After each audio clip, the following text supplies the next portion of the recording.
First, let's open the CFG eventspawns.xml file. For this episode guide, I will modify the very top item on this inventory list, but you can play with pretty much any of them. I just want to keep it simple. The very first thing I am going to do is minimize the amount of possible spawn points my building may spawn in. You can edit all of these locations if you wish. However, I will reduce this to one number so I can show you exactly how it works. But you can add more spawn points if you feel like it. Next, I will edit the event name and change it to static building. But notice that I left a whole bunch of spaces down here.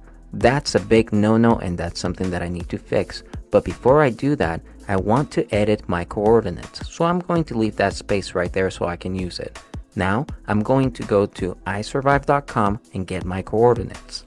Once I go to isurvive.com and open the map that I wish to use, I am going to hover all over the map looking for a perfect location for me to spawn. For me, it's going to be the Melodic airstrip just because I like this location in specific, but you can do this anywhere across the map. So make sure that before you leave the website, you hit Ctrl+C on your keyboard to copy the coordinates and then take them back to the Nitrado server. Once I make it back to the Nitrado website, I will copy and paste these values or coordinates to replace the default values.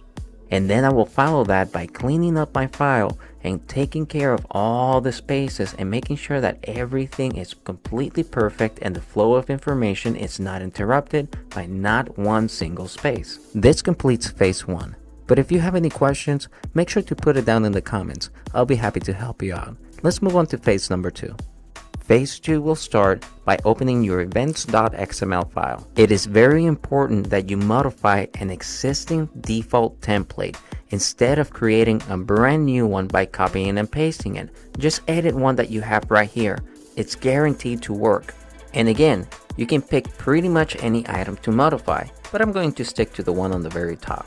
Let's edit the event name and change it to static building to ensure that it matches the other edits that you did on the other previous file. Now when it comes to the values, I'm going to do every single DayZ member for Xbox One and PS4 a solid favor. I will post the exact codes that I'm using to ensure that these buildings are spawning in the free code section in our Discord channel. Make sure to check out the link down in the description. And because I know that that's not enough, you're a DayZ gamer. I know your type.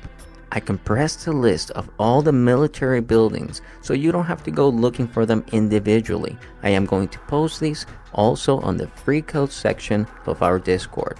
Don't miss out. This is for you. Once all of my values are edited, I need to specify what kind of building I am going to spawn at that location. This is when that list I just mentioned is going to come very much in handy. You don't have to go looking for it, but if you need to look for it, look under mapgroupproto.xml, and good luck to you and Godspeed.